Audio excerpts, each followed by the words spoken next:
2009, Oklahoma, $32,000 y una familia desvanecida. Las grabaciones de seguridad que horrorizan a los detectives. En el sureste de Oklahoma se elevan las montañas Sands Boys, un enredo de cañadas sombrías y vegetación impenetrable donde la presencia humana parece haber capitulado hace generaciones. El nombre que llevan, legado de exploradores franceses de antaño, se traduce como sin madera, una ironía amarga para un territorio donde los árboles se yerguen cual guardianes mudos custodiando enigmas que el suelo rehúsa entregar. Corre el otoño del año 2009.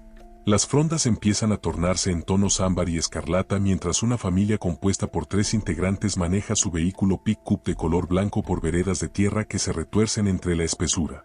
Bobby Dale Jamesen, un hombre de 44 años de edad, sostiene con firmeza el timón mientras Sherilyn, su esposa de 40 años, contempla el exterior por la ventanilla con expresión ausente. En el asiento posterior, Madison Stormy Star, la pequeña de 6 años, acurruca contra su pecho a Maisie, una can mestiza que constituye su compañera inseparable. La familia se traslada desde Eufaula, su residencia presente, rumbo a un paraje aislado próximo a Red Oak, ubicado aproximadamente a 48 kilómetros hacia el norte.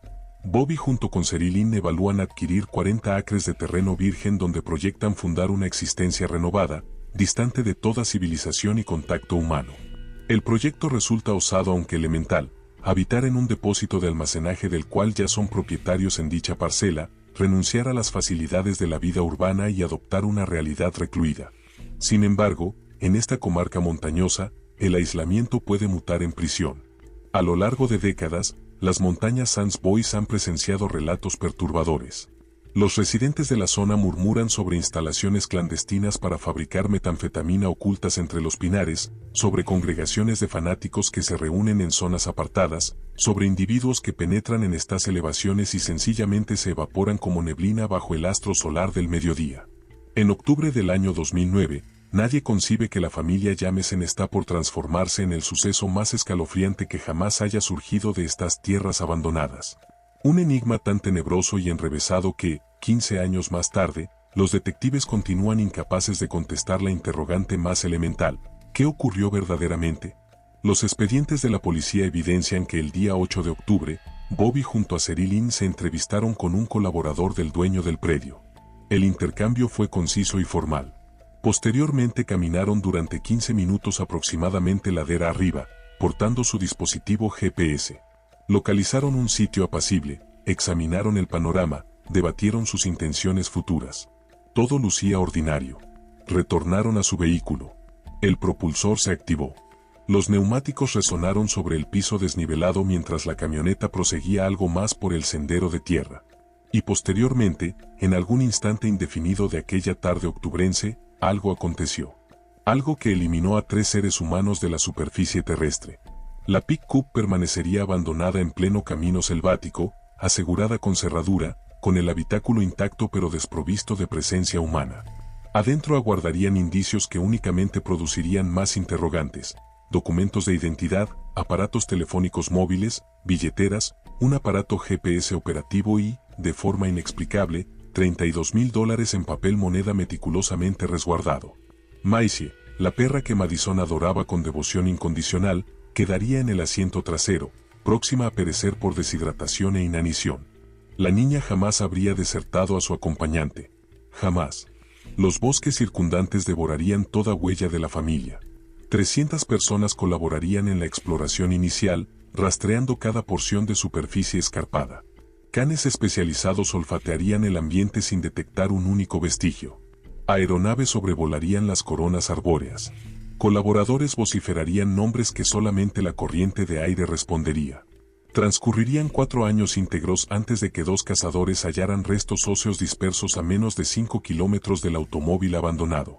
4 años de conjeturas, hipótesis conspirativas y familias deshechas demandando explicaciones que ninguno podía suministrar. Pero la narración genuinamente inquietante no inicia el día de la desaparición. Inicia semanas previas, en el garaje del hogar familiar en Eufaula, donde un aparato de vigilancia instalado por Bobby registra imágenes que congelarían la sangre de cualquier detective que las contemple. Inicia con conductas anómalas, declaraciones de presencias ultraterrenas y una espiral descendente hacia lo incomprensible. Inicia cuando una familia aparentemente convencional comienza a comportarse como si algo imperceptible estuviera dominando cada uno de sus movimientos. Las montañas Sands Boys resguardan numerosos enigmas, pero ninguno tan sombrío, tan incomprensible, tan absolutamente terrorífico como el destino de Bobby, Sherilyn y Madison Jamesen. Bienvenidos al suceso más perturbador de Oklahoma. Un acertijo donde cada solución produce 3 nuevas incógnitas. Una calamidad donde la realidad rebasa cualquier ficción de pavor. Esta es la crónica de la familia que se desvaneció portando $32,000. Y de las grabaciones de vigilancia que todavía aterran a quienes las examinan. Para comprender los acontecimientos en las montañas Sands Boys, resulta imperativo retroceder temporalmente y conocer las identidades genuinas de Bobby Dale Jamesen, Sherilyn Leigan Jamesen y su pequeña Madison. Dado que ésta no constituía una familia común. Sus existencias portaban las marcas de calamidades, disputas y circunstancias que los detectives juzgarían fundamentales para desenredar el misterio. Bobby Dale nació en el año 1965 en territorio oklahomense. Era un individuo de constitución delgada, cabellera oscura y mirada que transmitía tanto inteligencia como sufrimiento. Durante el año 2003, un siniestro automovilístico devastador transformó su existencia de manera irreversible. Las lesiones en su columna fueron tan severas que el sufrimiento crónico se transformó en su acompañante permanente. Los facultativos le prescribieron fármacos potentes para controlar el tormento que emanaba desde su espina dorsal cada ocasión que intentaba ejecutar las labores más sencillas. El siniestro no solamente destrozó su cuerpo, también aniquiló su capacidad de laborar normalmente. Bobby se vio forzado a solicitar prestaciones por incapacidad, una humillación para un individuo que valoraba su autonomía. El dolor físico se entrelazaba con una frustración psicológica creciente. Los expedientes médicos revelan que Bobby combatía contra episodios depresivos que se intensificaban cuando el sufrimiento se volvía intolerable. Sherilyn Leigan, nacida en el año 1969, aportaba sus propios demonios al matrimonio. Diagnosticada con trastorno bipolar, experimentaba oscilaciones emocionales extremas que podían transportarla desde estados de euforia creativa hasta abismos de desesperación suicida. Los archivos hospitalarios documentan que en septiembre del año 2009, apenas 30 días antes de la desaparición, Sherilyn fue ingresada tras intentar quitarse la vida. La medicación que le recetaron incluía Wellbutrin, Lamictal y otros estabilizadores del estado anímico. Pero como acontece con numerosas personas que padecen trastornos bipolares, Sherilyn no siempre era constante en consumir sus medicamentos. Los efectos secundarios le resultaban intolerables. Prefería enfrentar las montañas rusas emocionales antes que sentirse adormecida por las píldoras. El matrimonio entre Bobby y Sherilyn era turbulento. Los documentos policiales posteriormente revelarían una misiva de 11 páginas redactada por Sherilyn, dirigida a Bobby. En ella, lo acusaba de ser un ermitaño, de rechazar la interacción social, de sumergirlos en un aislamiento que ella encontraba asfixiante. Las palabras destilaban resentimiento acumulado durante años de convivencia difícil. Antes de contraer matrimonio con Bobby, Sherilyn había tenido otra unión de la cual nació su hijo Coulten. En julio del año 2009, apenas 3 meses antes de la tragedia, perdió la custodia de Coulten en favor de su exesposo. Para una madre que luchaba contra enfermedades mentales, perder a su hijo fue un golpe devastador. Amigos cercanos declararon que Sherilyn quedó destrozada, hundiéndose en una depresión que ninguna medicación parecía capaz de aliviar. Y posteriormente estaba Madison Stormy Starr, una infante de 6 años con cabellera rubia y ojos brillantes que adoraba a su perra Maisie más que a cualquier cosa en el mundo. Los maestros de su escuela la describían como una niña dulce pero retraída, que frecuentemente parecía perdida en sus propios pensamientos. En el otoño del año 2009, sus progenitores la retiraron de la escuela. El motivo oficial nunca quedó claro. Simplemente dejó de asistir. La familia habitaba en una vivienda modesta en Eufaula, Oklahoma, una pequeña comunidad donde todos conocen a todos. Pero los Jamesen no socializaban con sus vecinos. De hecho, los evitaban activamente. Instalaron cámaras de seguridad alrededor de su propiedad, un gesto inusual que generaba murmuros entre los residentes locales. ¿De qué tenían miedo? ¿A quién vigilaban? Las finanzas familiares eran precarias. Tanto Bobby como Sherilyn recibían cheques por discapacidad, su única fuente de ingresos regular. No trabajaban. Pasaban la mayor parte del tiempo encerrados en casa. Los vecinos ocasionalmente los veían salir, pero rara vez intercambiaban más que saludos fríos. Algunos los describían como raros. Otros simplemente los consideraban personas que preferían mantenerse al margen. Pero había algo más oscuro acechando bajo la superficie de esta familia aislada. Bobby tenía una relación extraordinariamente conflictiva con su padre, Bob Dean Jamesen. En abril del año 2009, 6 meses antes de la desaparición, Bobby presentó una orden de protección contra su propio padre. Los documentos legales pintaban un retrato aterrador de Bob Dean, un hombre violento con conexiones criminales que había amenazado explícitamente con asesinar a Bobby, Sherilyn y Madison. Según la petición judicial, en noviembre del año 2008, Bob Dean deliberadamente atropelló a Bobby con su vehículo durante una discusión acalorada. Bobby sobrevivió, pero las lesiones agravaron el daño de su espalda. Las amenazas continuaron. Bob Dean, quien operaba una estación de gasolina donde Bobby ocasionalmente trabajaba sin remuneración, estaba involucrado en actividades ilícitas. Bobby lo acusaba de vínculos con prostitutas, pandillas y el tráfico de metanfetamina. La orden de protección describía a Bob Dean como un hombre extremadamente peligroso que cree estar por encima de la ley. Bobby afirmaba que su padre tenía conexiones con la mafia mexicana, una declaración que en el contexto de Oklahoma rural no era tan descabellada como podría parecer. La región había visto un aumento en la actividad de cárteles de drogas durante los años 2000. Pero las tensiones familiares no eran la única fuente de angustia para los Jamesen. Existía otra dimensión, más extraña, más inquietante, que los convertiría en protagonistas de una de las historias más perturbadoras de Oklahoma. La dimensión paranormal. Meses antes de su desaparición, Bobby buscó consejo de su pastor, Gary Brandon. En una conversación privada que el pastor más tarde compartiría con las autoridades, Bobby confesó algo extraordinario. Creía que su casa estaba infestada de espíritus malignos. No era una sensación vaga. Bobby afirmaba categóricamente que entre 2 y 4 fantasmas habitaban el techo de su vivienda. Sherilyn compartía estas creencias. De hecho, las alimentaba. Conocidos cercanos revelaron que Sherilyn había comprado una Biblia satánica. Cuando se le preguntó, afirmó que era una broma, algo comprado por curiosidad sin intenciones serias. Pero Bobby le confesó al pastor Brandon que él había leído el libro. Lo había estudiado. Y las cosas en la casa comenzaron a empeorar después de eso. Bobby preguntó al pastor Brandon si existían balas especiales que pudieran utilizarse en un exorcismo. La pregunta dejó al pastor desconcertado y profundamente preocupado. ¿Balas especiales? ¿Para combatir qué exactamente? Bobby nunca especificó, pero su tono transmitía terror genuino. En el contenedor de almacenamiento que los Jamesen poseían en la propiedad que contemplaban comprar, Sherilyn había escrito mensajes extraños con pintura en aerosol. Uno de ellos decía, 3 gatos muertos hasta la fecha por personas en esta área. A las brujas no les gusta cuando matan a sus gatos negros. Otro mensaje advertía sobre envenenamientos y amenazas invisibles. Los vecinos confirmaron que los Jamesen tenían varios gatos negros que misteriosamente murieron en circunstancias sospechosas. Sherilyn estaba convencida de que alguien los había envenenado deliberadamente. Su paranoia creció. Comenzó a ver patrones malignos en eventos cotidianos. Cada sonido nocturno era una amenaza. Cada sombra contenía intenciones oscuras. Amigos que visitaron la casa Jamesen en los meses previos a la desaparición reportaron experiencias perturbadoras. Uno de ellos describió haber sentido una presencia opresiva, como si algo invisible observara cada movimiento. Otro afirmó haber escuchado susurros incomprensibles cuando nadie más hablaba.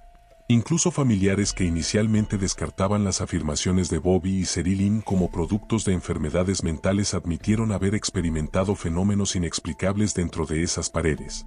En agosto del año 2009, un mes antes de la tragedia, algo más sucedió que aumentaría la tensión hasta niveles insostenibles. Un trabajador manual llamado Kenneth Bellows había estado viviendo temporalmente con los Jamesen, ayudando con reparaciones en la casa. Un día, durante una conversación casual, Bellows reveló sus creencias supremaquistas blancas. Cuando descubrió que Sherilyn tenía ascendencia nativa americana, Bellows la confrontó agresivamente. La discusión escaló rápidamente. Testigos reportaron gritos, insultos raciales y amenazas. Sherilyn, enfurecida y aterrorizada, tomó su pistola calibre 22. Disparó al suelo, a centímetros de los pies de Bellows. Luego apuntó el arma directamente hacia él y le ordenó abandonar la propiedad inmediatamente. Bellows se fue. Pero antes de partir, lanzó advertencias veladas. Insinuó que tenía conexiones, que Sherilyn había cometido un error grave al humillarlo de esa manera. Semanas después, una amiga de Sherilyn recibiría una llamada telefónica anónima de una mujer que afirmaba pertenecer a un grupo supremacista blanco. La mujer describió un libro con nombres de personas marcadas para ser eliminadas. Entre esos nombres, supuestamente, estaban Bobby y Sherilyn Jameson. La llamada nunca pudo verificarse completamente. Podría haber sido una broma cruel, o podría haber sido una advertencia real. Para octubre del año 2009, la familia Jameson vivía en un estado de paranoia absoluta. Creían que espíritus malignos los acechaban. Sabían que el padre de Bobby representaba una amenaza mortal. Sospechaban que grupos extremistas podrían estar vigilándolos.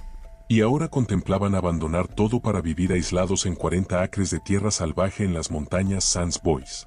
Era un escape desesperado. Una huida hacia lo desconocido impulsada por miedos tanto racionales como sobrenaturales. Y sería su última decisión como familia viva. El día 8 de octubre del año 2009 alumbró como cualquier otra jornada en Eufaula, Oklahoma. El firmamento exhibía ese azul pálido característico del otoño, y una brisa suave arrastraba hojas secas por las calles tranquilas. Pero para la familia Jameson, este jueves marcaría el inicio de algo que desafiaría toda lógica y racionalidad. Las cámaras de vigilancia montadas alrededor de la residencia Jameson iniciaron la grabación aproximadamente a las 8 de la mañana.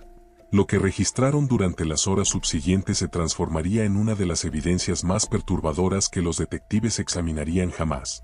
El material visual muestra a Bobby y Sherilyn desplazándose entre la vivienda y su camioneta pick-up blanca estacionada en el garaje. Van y regresan, repetidamente y sin cesar. Los análisis subsecuentes contabilizaron aproximadamente 20 trayectos completos entre el interior de la morada y el automóvil. Pero lo que convierte este metraje en algo absolutamente escalofriante no es la cantidad de recorridos, sino la manera en que la pareja se comporta. Se desplazan en silencio absoluto. No conversan entre ellos. No se miran. Caminan con una rigidez mecánica que los investigadores describirían posteriormente como similar a un trance. Sus movimientos carecen de la fluidez natural que esperaríamos en personas realizando una tarea rutinaria como empacar un vehículo. En cambio, parecen autómatas siguiendo instrucciones invisibles. Bobby emerge de la vivienda portando un objeto. Se dirige a la camioneta. Lo deposita. Retorna con las extremidades vacías. Repite el proceso. Sherilyn ejecuta exactamente lo mismo, pero en momentos ligeramente diferentes. Nunca sincronizan. Nunca intercambian palabras. En varios segmentos del video, uno de ellos simplemente se detiene en medio del camino, inmóvil, mirando al vacío durante 30 o 40 segundos antes de continuar. Nikki Senol, amiga cercana de Sherilyn, observaría este material meses después durante la investigación. Sus declaraciones ante las cámaras de Investigation Discovery fueron inquietantes, no lucían como ellos mismos. Era como contemplar marionetas, como si algo los estuviera manipulando desde arriba. Pero existe otro detalle que Senol mencionó y que agrega una capa adicional de misterio al metraje. En ciertos instantes del video, surge brevemente una tercera figura. Un hombre con una camiseta marrón que numerosos investigadores inicialmente asumieron era Bobby cambiándose de vestimenta. Sin embargo, Senol insiste en algo diferente. Alega que si observas cuidadosamente la ventana del lado del conductor de la camioneta en el momento exacto en que Bobby, vestido con su camiseta blanca, ingresa al vehículo, puedes ver un destello blanco que ilumina el interior, como si alguien con ropa blanca se hubiera sentado allí. Instantes después, el hombre con la camiseta marrón aparece caminando hacia la camioneta. No es Bobby, insiste Senol. Si Bobby está dentro del vehículo, ¿quién es el hombre de la camiseta marrón? Las autoridades nunca confirmaron oficialmente la presencia de una tercera persona. El video es de calidad relativamente baja, grabado por cámaras de seguridad domésticas económicas. Los píxeles se difuminan. Las sombras engañan. Pero la posibilidad de que alguien más estuviera allí esa mañana, observando, esperando, tal vez incluso dirigiendo las acciones de la familia, permanece como una pregunta sin respuesta. Aproximadamente a las 11 de la mañana, la camioneta finalmente abandona la propiedad. Bobby conduce. Sherilyn va en el asiento del pasajero. Madison está atrás con Maisie acurrucada a su lado. Llevan consigo una cantidad inexplicable de efectivo, $32,000 guardados en una bolsa. ¿De dónde provenía ese dinero? Bobby y Sherilyn vivían exclusivamente de cheques de discapacidad que sumaban menos de $1,500 mensuales. No tenían empleos. No habían heredado fortunas. No habían ganado loterías. Los registros bancarios no mostraban retiros inusuales. El dinero simplemente apareció. Algunos investigadores especularon que podría tratarse de ahorros acumulados durante años. Otros sugirieron algo más oscuro, pagos relacionados con actividades ilegales, quizás como informantes contra operaciones de narcotráfico en la región. Una teoría particularmente perturbadora proponía que el dinero era una ofrenda destinada a algún grupo oculto. La madre de Sherilyn, Connie Cocotan, siempre creyó que su hija y su familia fueron víctimas de un culto. Nunca pudo nombrar específicamente qué culto, pero insistía en que los $32,000 podrían haber sido una cuota de entrada, un pago obligatorio para ser aceptados en alguna organización siniestra que operaba en las sombras de las montañas Sans Bois. El viaje desde Eufaula hasta Red Oak tomaba aproximadamente 1 hora por carreteras secundarias que serpenteaban entre campos agrícolas y bosques cada vez más densos. Los Jameson tenían una cita programada con un asociado del propietario del terreno que contemplaban comprar. Este hombre, cuya identidad se mantuvo protegida durante la investigación inicial, fue la última persona que vio a la familia con vida. Según su testimonio entregado a las autoridades, la reunión fue breve y sin incidentes. Bobby y Sherilyn parecían nerviosos pero coherentes. Hicieron preguntas sobre los límites de la propiedad, sobre el acceso al agua, sobre las regulaciones locales para construir viviendas. Madison permaneció en la camioneta durante la conversación, jugando con Maisie. El asociado notó que Bobby se veía demacrado, con ojeras profundas y una postura encorvada que sugería dolor físico constante. Sherilyn, por su parte, parecía distraída, como si su mente estuviera en otro lugar mientras su boca formulaba preguntas automáticas. Pero nada en su comportamiento sugería peligro inminente. Después de la reunión, alrededor de la 1 de la tarde, el testigo vio a la familia subir nuevamente a su camioneta. Bobby arrancó el motor. Las llantas levantaron polvo mientras el vehículo avanzaba por el camino de tierra hacia el interior de la propiedad. El asociado regresó a su propio vehículo y se marchó. Esa fue la última vez que alguien vio a Bobby, Sherilyn y Madison Jameson con vida. Pero lo que la familia hizo durante las siguientes horas solo puede reconstruirse a través de evidencia física encontrada posteriormente. Los registros del GPS que llevaban consigo revelan que caminaron ladera arriba durante aproximadamente 15 minutos.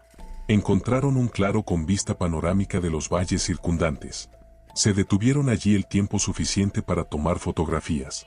En el teléfono celular de Bobby, recuperado más tarde del interior de la camioneta abandonada, los investigadores encontraron la última imagen jamás capturada por la familia.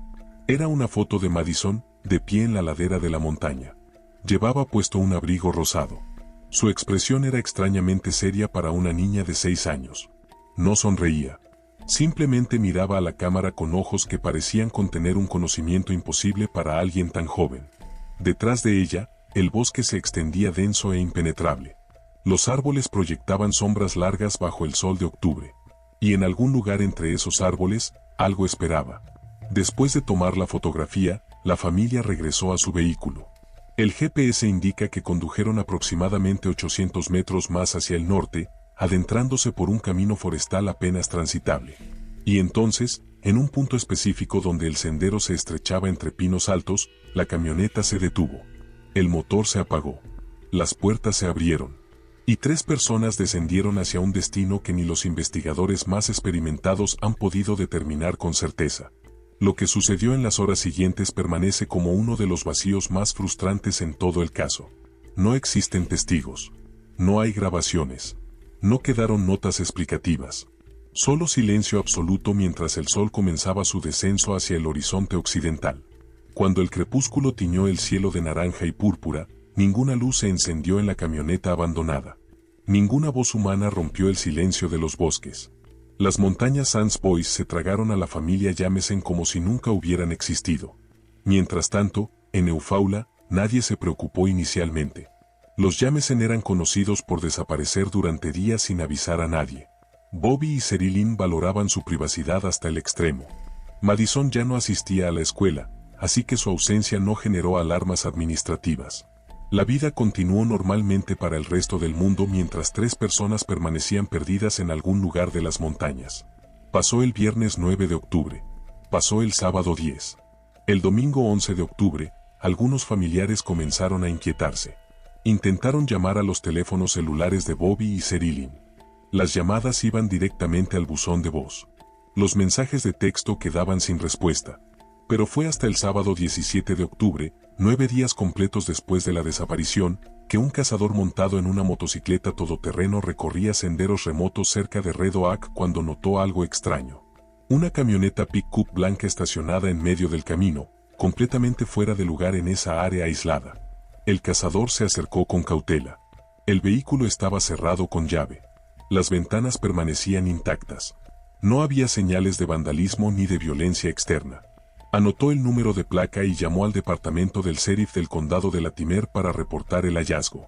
Inicialmente, las autoridades asumieron que se trataba de un vehículo robado recientemente abandonado. El cazador incluso sugirió que probablemente llevaba apenas unas horas allí. Pero cuando llamó nuevamente al día siguiente para confirmar que la camioneta seguía exactamente en la misma posición, los oficiales decidieron investigar más a fondo. El domingo 18 de octubre, agentes del sheriff llegaron al sitio. Forzaron las cerraduras de la camioneta para inspeccionar el interior. Lo que encontraron los dejó completamente desconcertados. Las llaves estaban en el contacto.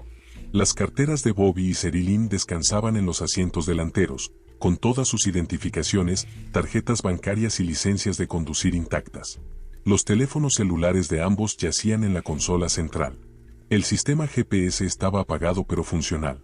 La unidad de navegación portátil permanecía en el tablero. Y en el asiento trasero, temblando de frío y al borde de la muerte por deshidratación, estaba Maisie. La perra había sobrevivido más de una semana sin comida ni agua. Su condición era crítica. Los veterinarios que la examinaron posteriormente estimaron que no habría resistido más de 24 horas adicionales.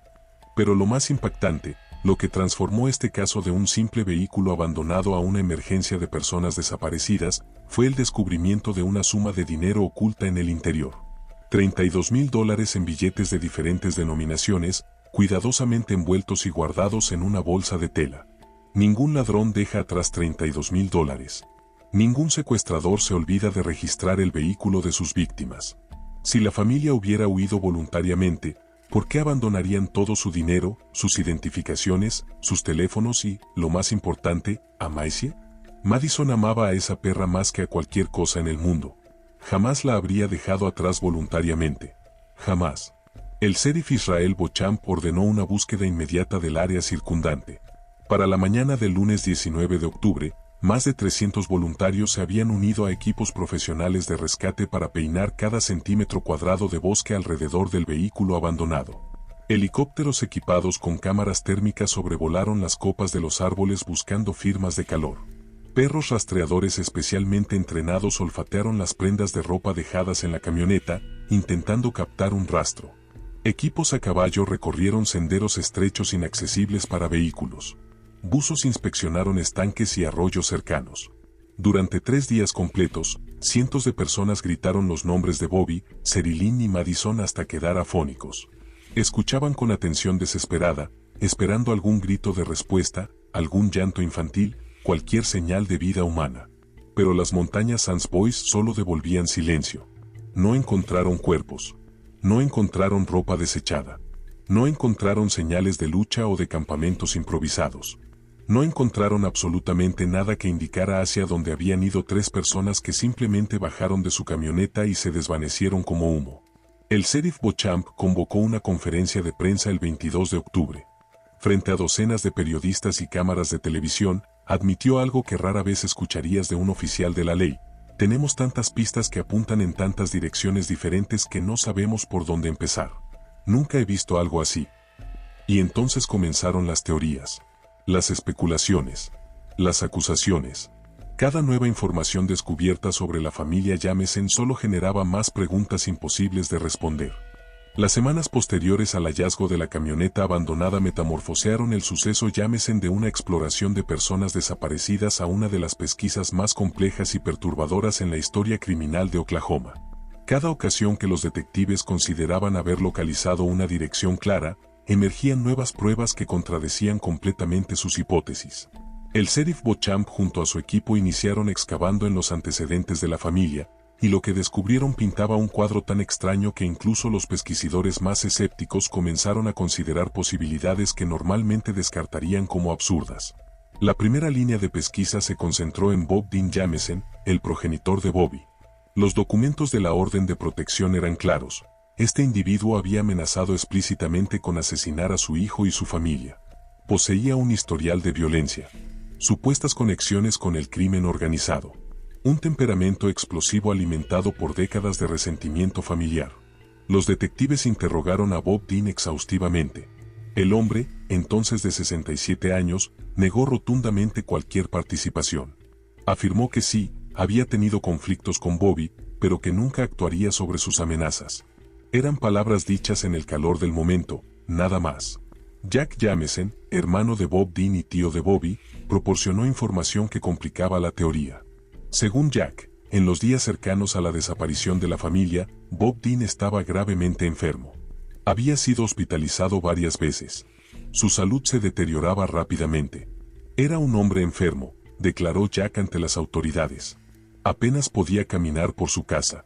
No había manera física de que pudiera haber subido esas montañas, y mucho menos cometer un crimen.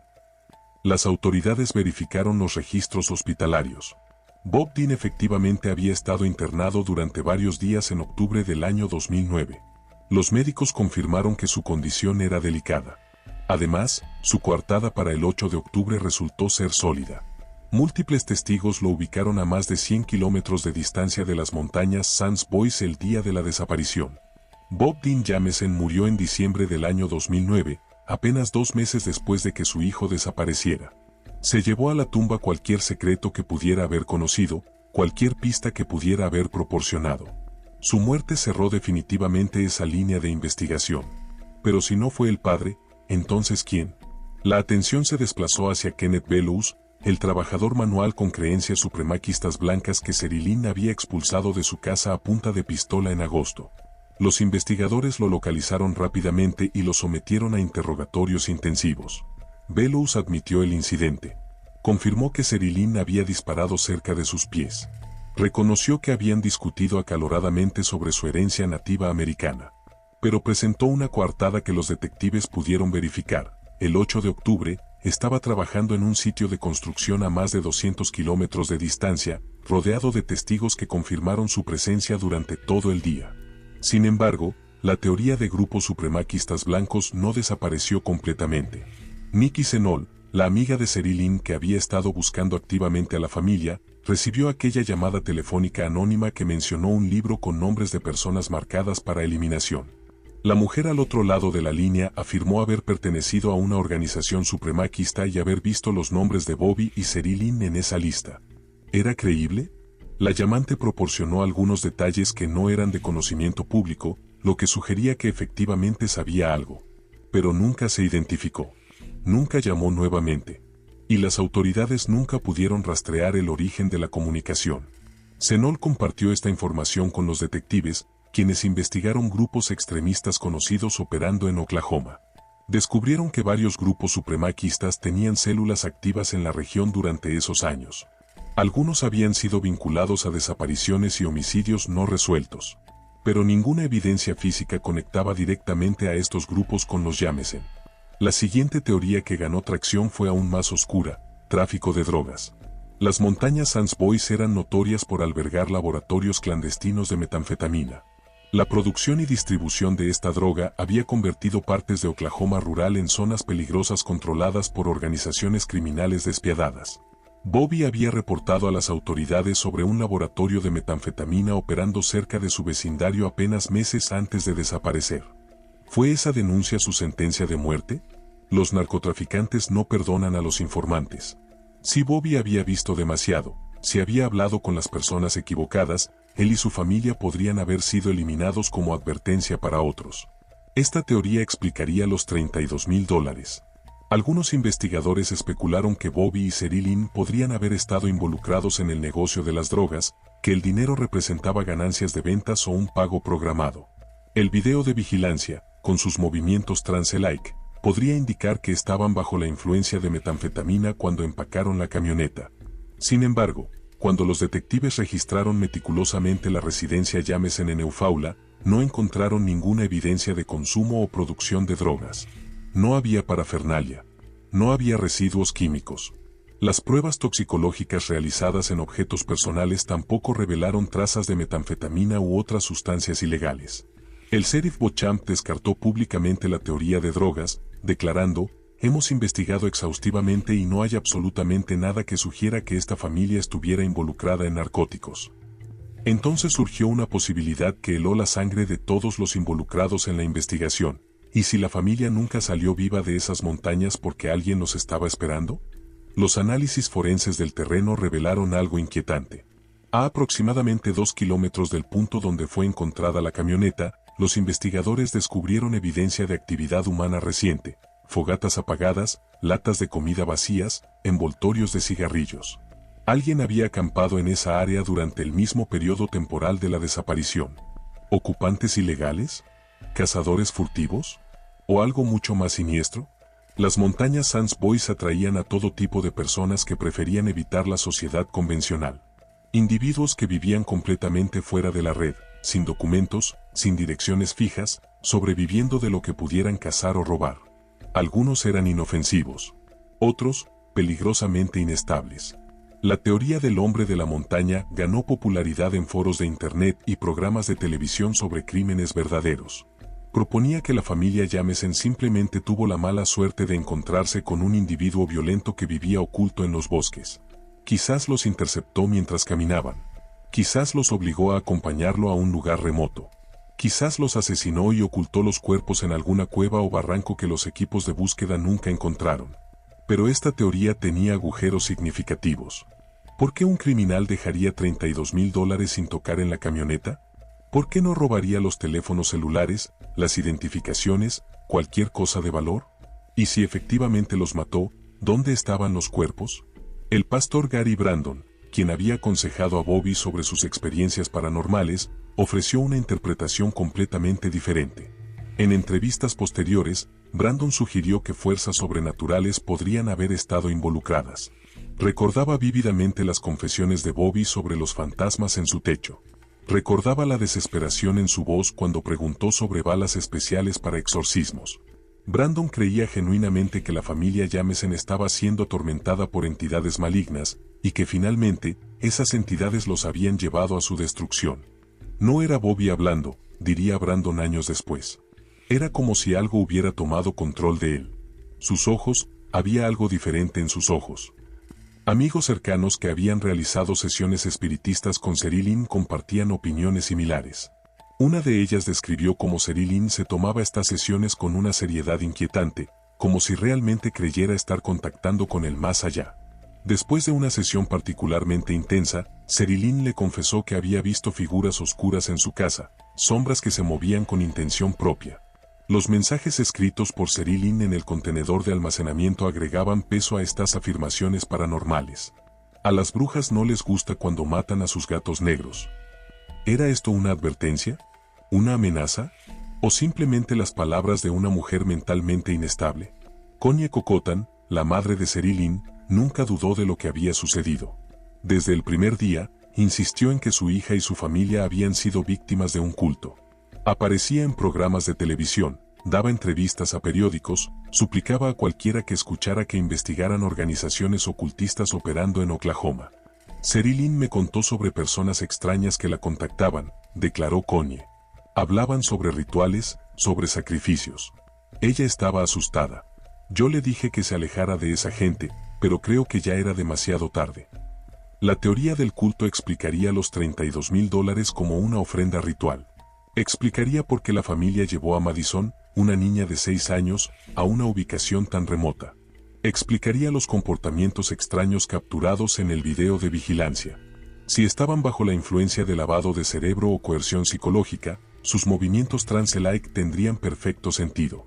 Pero sin evidencia concreta de la existencia de tal culto, sin testigos que pudieran identificar miembros o ubicaciones de reuniones, esta teoría permanecía en el reino de la especulación.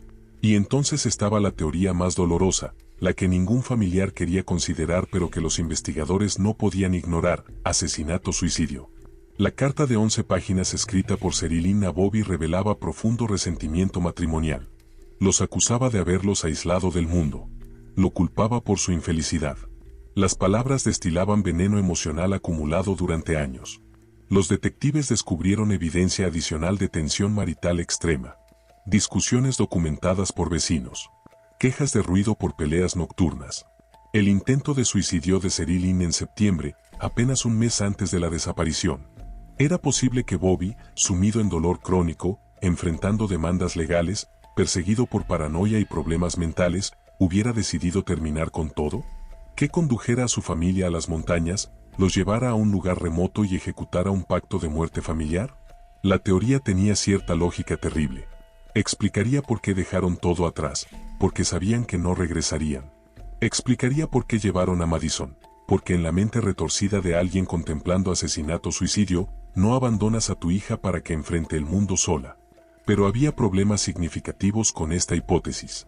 No se encontró ninguna arma en la camioneta o en el área circundante. La pistola calibre 22 de Sherilyn, registrada legalmente a su nombre, nunca fue recuperada. Y si Bobby había planeado asesinar a su familia y luego suicidarse, ¿por qué dejar $32,000 en el vehículo? ¿Para quién?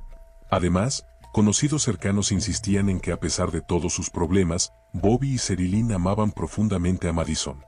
Eran buenos padres, repetía Connie Cocotan una y otra vez. Jamás le harían daño a esa niña. Nunca. Mientras las teorías se multiplicaban y las investigaciones llegaban a callejones sin salida tras callejones sin salida, las montañas Sands Boys guardaban silencio. Los meses se convirtieron en un año. El año se convirtió en 2. Luego 3. La búsqueda activa eventualmente se suspendió. Los recursos policiales se redirigieron a otros casos. Los voluntarios regresaron a sus vidas normales. Los medios de comunicación encontraron nuevas tragedias que cubrir. Pero las familias de Bobby y Sherilyn nunca dejaron de buscar. Nunca dejaron de hacer preguntas. Nunca dejaron de exigir respuestas. Y en algún lugar de esos bosques interminables, 3 cuerpos yacían ocultos, esperando ser descubiertos. Esperando finalmente revelar la verdad sobre qué horror se había apoderado de la familia Jameson en aquel día de octubre. La verdad llegaría. Pero cuando finalmente emergiera, generaría aún más preguntas de las que respondería. 16 de noviembre del año 2013. 4 años, 1 mes y 8 días posteriores a que la familia Jameson se desvaneciera sin dejar huella. 2 cazadores transitaban por una zona remota de las montañas Sands Boys, aproximadamente 4,5 kilómetros al noroeste de donde había sido localizada la camioneta abandonada en el año 2009. El paraje era abrupto, recubierto de vegetación tupida que dificultaba el desplazamiento incluso para individuos experimentados en actividades al aire libre. Los cazadores rastreaban indicios de venados, marcas en troncos, rastros de animales. Lo que localizaron modificaría todo lo que se había conjeturado sobre el suceso Jameson. Huesos humanos, dispersos entre el follaje, parcialmente recubiertos por 4 años de hojarasca caída, ramajes y expansión vegetal. Los restos estaban esparcidos en una zona relativamente reducida, pero claramente pertenecían a más de un sujeto. Los cazadores se detuvieron inmediatamente. Uno de ellos señaló la ubicación en su GPS mientras el otro contactó al departamento del sheriff del condado de Latimer. Para el atardecer de ese mismo día, la zona estaba acordonada como escenario del crimen. Equipos forenses arribaron con equipo especializado, cámaras, bolsas para evidencia, detectores de metal, perros cadáver. La exploración metódica reveló restos esqueléticos correspondientes a 2 adultos y un infante. Los huesos estaban notablemente íntegros considerando el tiempo transcurrido y la exposición a elementos naturales. Sin embargo, faltaban algunas piezas pequeñas, probablemente removidas por animales salvajes que habían perturbado los restos durante los 4 años que permanecieron sin descubrir. La posición de los esqueletos sugería que los cuerpos habían caído cerca uno del otro, formando casi una línea.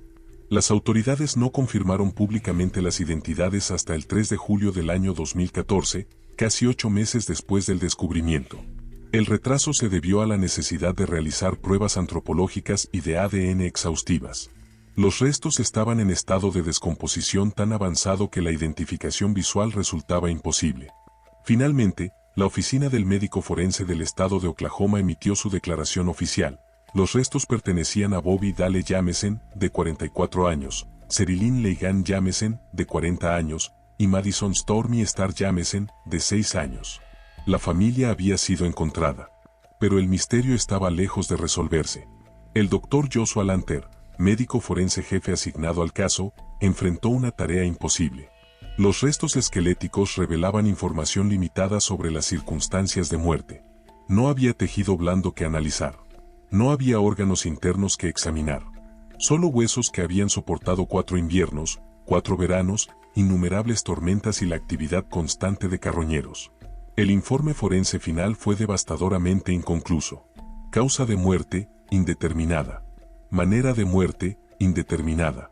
El doctor Lanter notó que los restos no mostraban signos evidentes de trauma óseo. No había fracturas de cráneo que indicaran golpes contundentes. No había marcas de corte en los huesos que sugirieran apuñalamientos. No había orificios de bala visibles. Sin embargo, esto no descartaba completamente la violencia. Muchas formas de homicidio no dejan marcas en los huesos: estrangulación, asfixia, envenenamiento, desangramiento por heridas en tejidos blandos.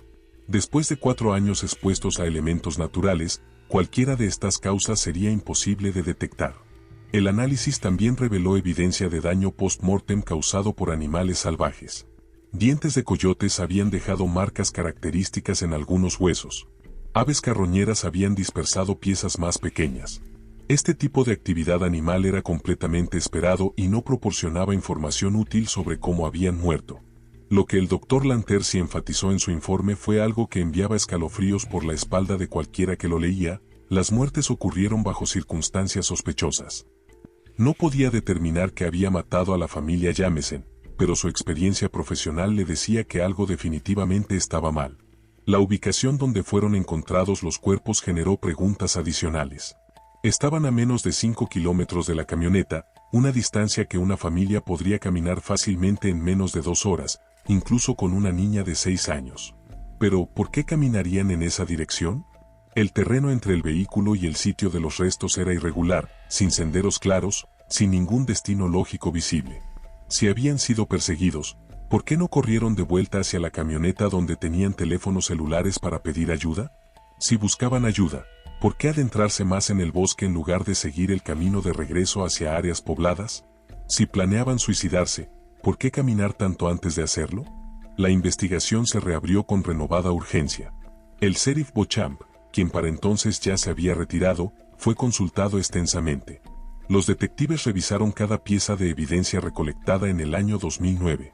Entrevistaron nuevamente a todos los testigos. Analizaron las declaraciones anteriores buscando inconsistencias o información previamente pasada por alto. Se realizó un nuevo rastreo exhaustivo del área donde fueron encontrados los restos. Equipos con detectores de metal buscaron la pistola calibre 22 de Sherilyn, cualquier casquillos de bala, cuchillos, cualquier arma que pudiera haber sido utilizada y abandonada. No encontraron nada. Buscaron el maletín marrón que Sherilyn había colocado en la camioneta según el video de vigilancia, ese maletín que nunca fue encontrado en el vehículo abandonado. Nunca apareció. Los investigadores también intentaron reconstruir la cronología exacta de las muertes. Las condiciones climáticas de octubre del año 2009 fueron analizadas. Las temperaturas nocturnas descendían a alrededor de 4 grados Celsius. Frío, pero no letal para adultos saludables vestidos apropiadamente. Sin embargo, la exposición prolongada combinada con falta de agua y refugio podría causar hipotermia en 24 a 48 horas. ¿Era posible que simplemente se hubieran perdido? ¿Que hubieran caminado en círculos, desorientados, hasta que la deshidratación y el frío los vencieron? La teoría tenía algunos méritos. Las montañas Sans Bois podían ser engañosamente traicioneras. Los árboles densos bloqueaban puntos de referencia. Los valles lucían idénticos uno al otro. Pero Bobby llevaba un GPS funcional en la camioneta. Era un hombre que valoraba la tecnología y la preparación. ¿Habría realmente emprendido una caminata larga sin llevar consigo herramientas de navegación? Y aunque se hubieran perdido, ¿por qué nunca intentaron regresar siguiendo sus propias huellas? Los expertos en comportamiento criminal fueron consultados. Psicólogos forenses analizaron los perfiles psicológicos de Bobby y Sherilyn basándose en registros médicos, testimonios de conocidos y el contenido de aquella carta de 11 páginas. Algunos sugirieron que la pareja podría haber experimentado una crisis psicótica compartida, un fenómeno raro conocido como folie à deux. En este estado mental anormal, dos personas íntimamente relacionadas comienzan a compartir la misma ilusión o sistema de creencias delirantes.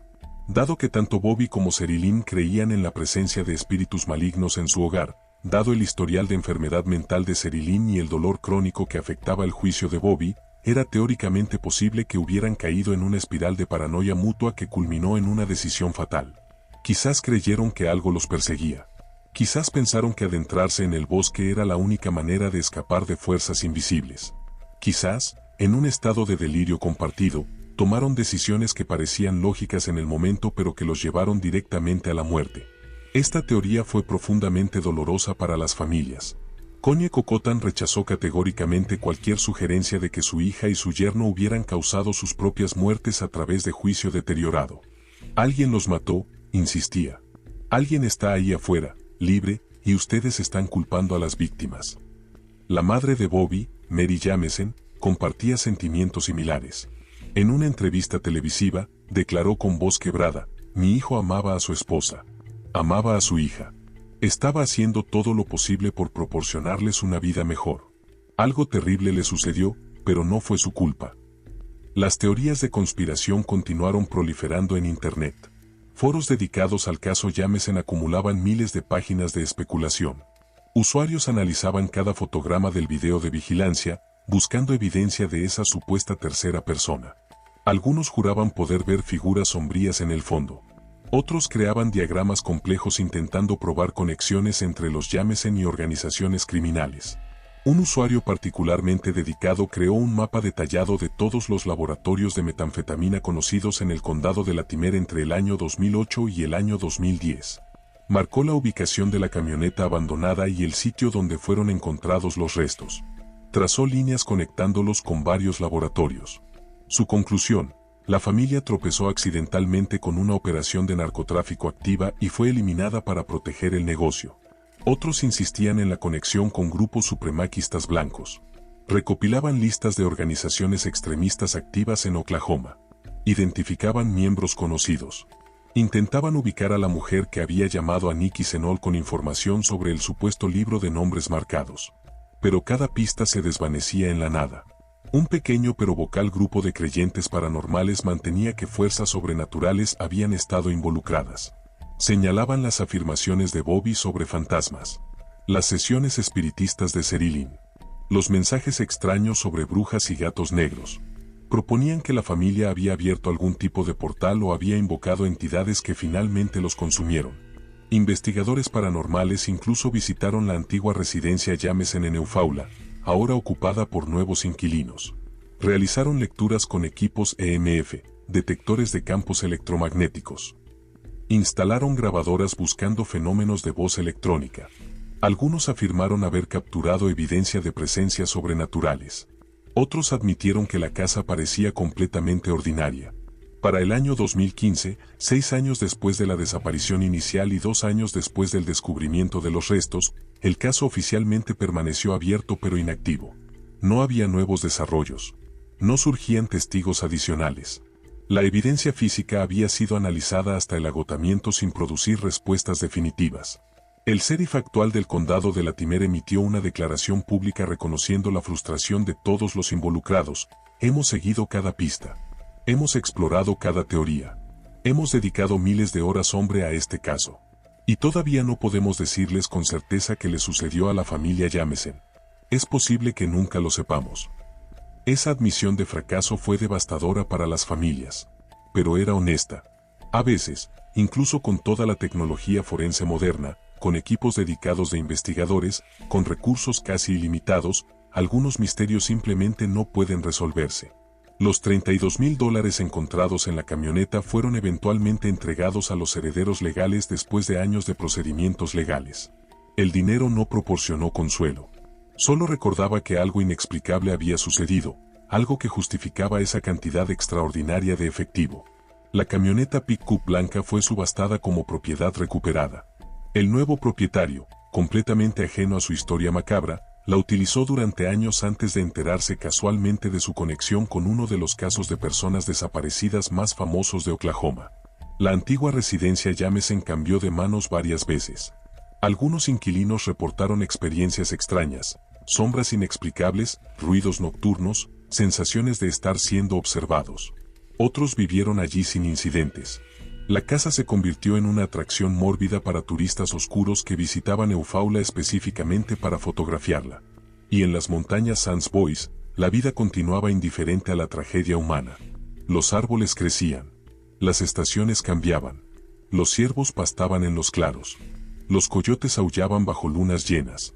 Pero entre esos pinos eternos, en senderos que serpentean hacia la oscuridad, permanecía la pregunta que nunca sería respondida satisfactoriamente: ¿qué le sucedió realmente a Bobby, Sherilyn y Madison Jameson en aquel día de octubre del año 2009? Han transcurrido más de 15 años desde que la familia Jameson se desvaneció en las montañas Sans Bois. 15 años de interrogantes sin solución. 15 años de familias desgarradas exigiendo justicia. 15 años de un enigma que rehúsa revelar sus secretos. El suceso permanece oficialmente sin resolver. No existen arrestos. No existen condenas. No existe cierre. Pero lo que sí poseemos son los archivos. Miles de páginas de informes policiales, transcripciones de entrevistas, análisis forenses y documentos judiciales que pintan el retrato de una familia atrapada en circunstancias extraordinarias. Y poseemos ese material de vigilancia, esas imágenes fantasmales de Bobby y Sherilyn desplazándose como sonámbulos mientras empacan su camioneta para un trayecto del que nunca retornarían. Cada pesquisidor que ha estudiado este suceso posee su propia hipótesis.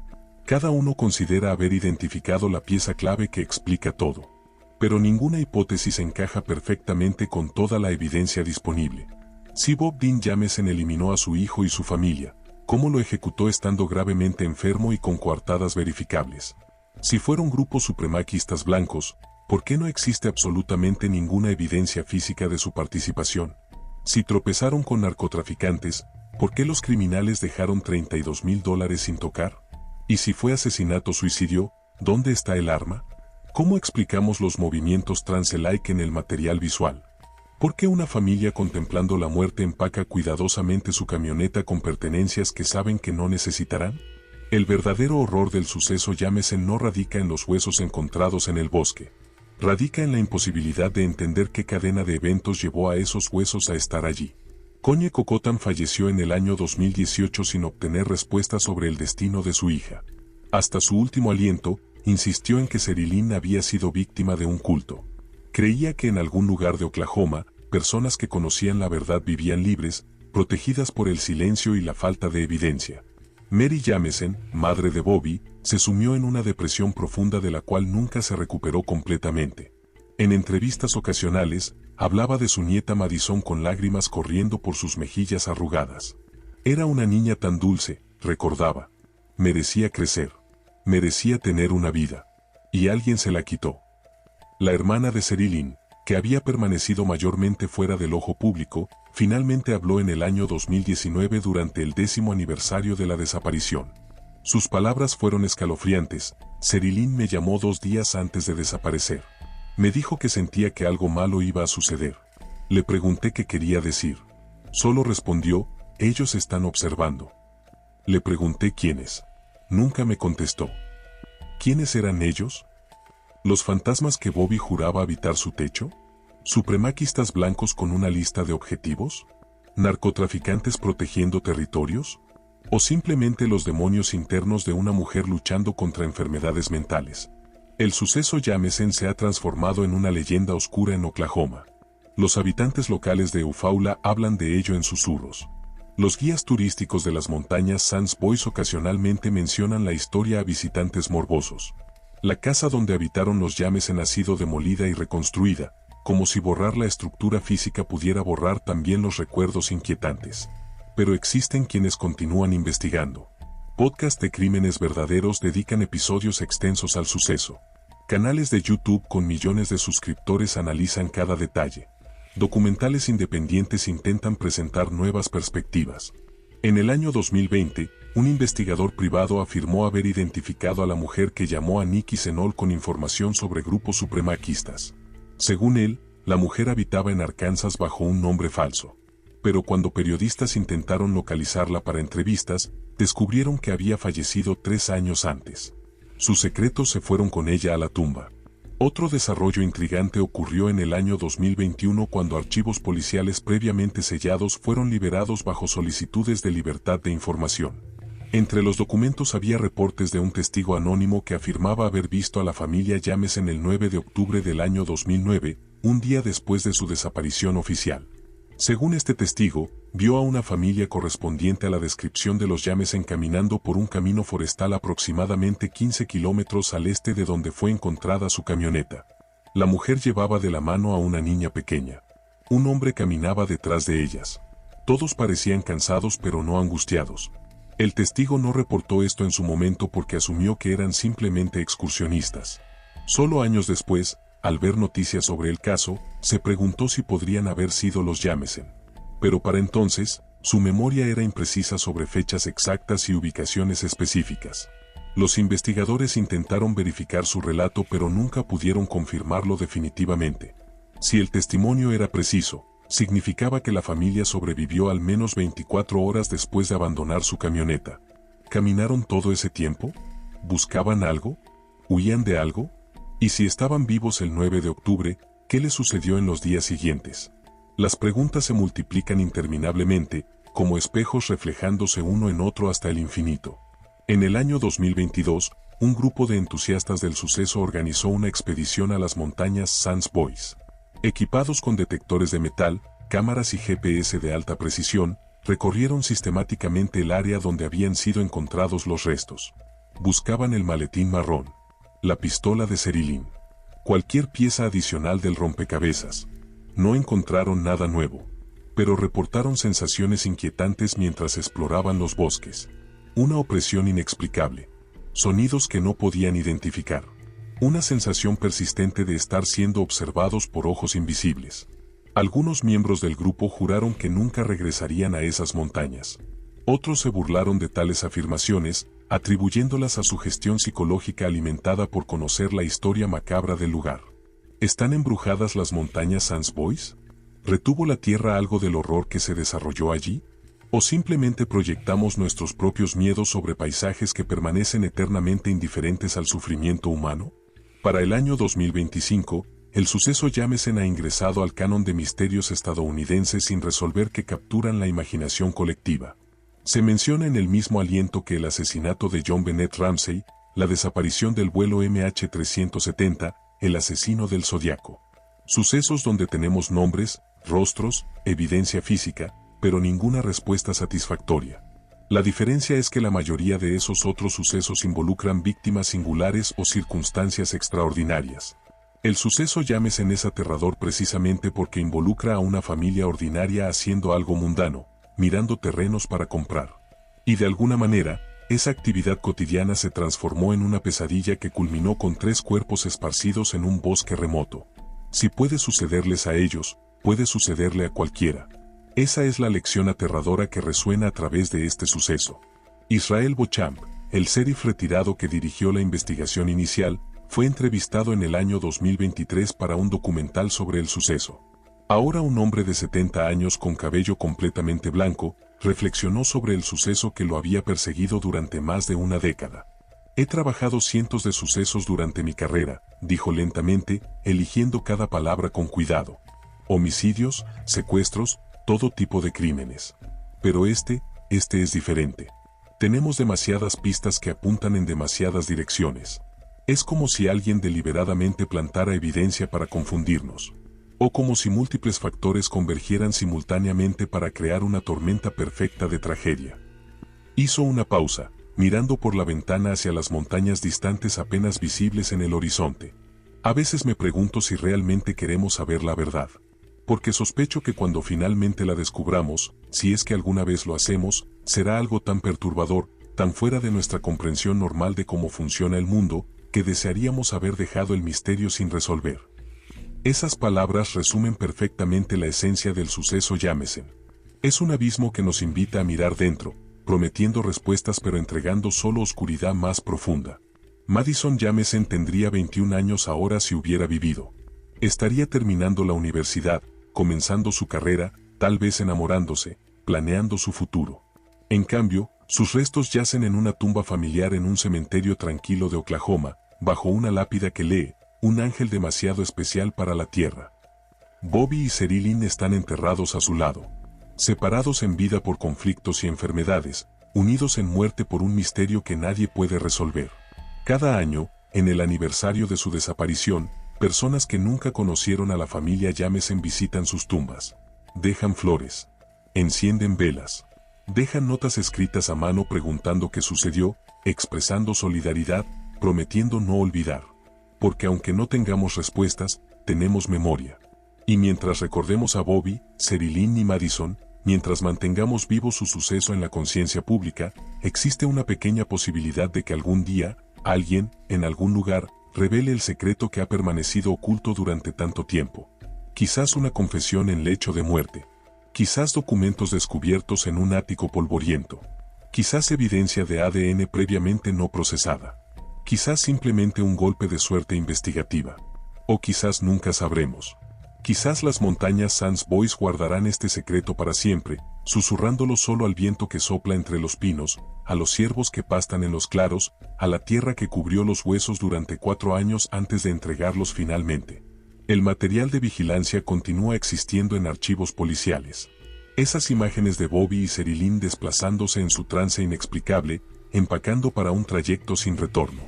Cada pocos años, cuando el suceso gana renovada atención mediática, el material circula nuevamente. Y cada vez, millones de personas lo observan, buscando pistas, tratando de entender qué fuerzas invisibles controlaban a esa pareja en aquella mañana de octubre. Algunos juran ver sombras en el fondo.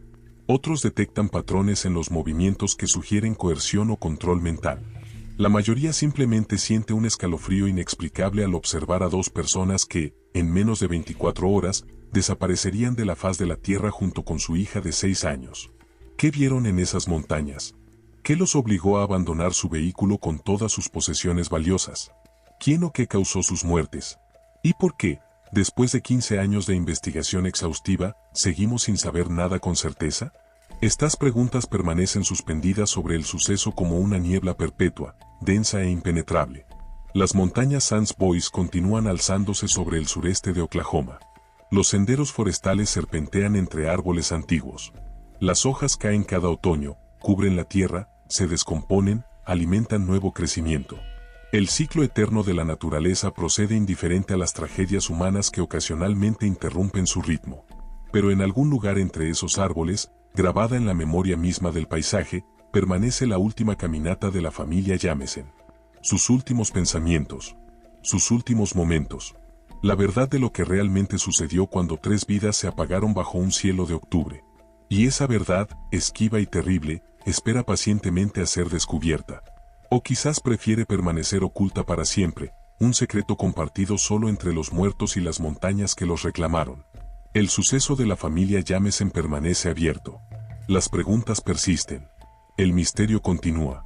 Y en las noches tranquilas en Eufaula, cuando el viento sopla desde las montañas Sans Boys, algunos habitantes juran que pueden escuchar ecos distantes. Voces llevadas por el aire. Una familia llamando desde el vacío, pidiendo ser encontrados, suplicando ser recordados. Pidiendo, sobre todo, que alguien finalmente descubra qué le sucedió en aquel día maldito de octubre del año 2009.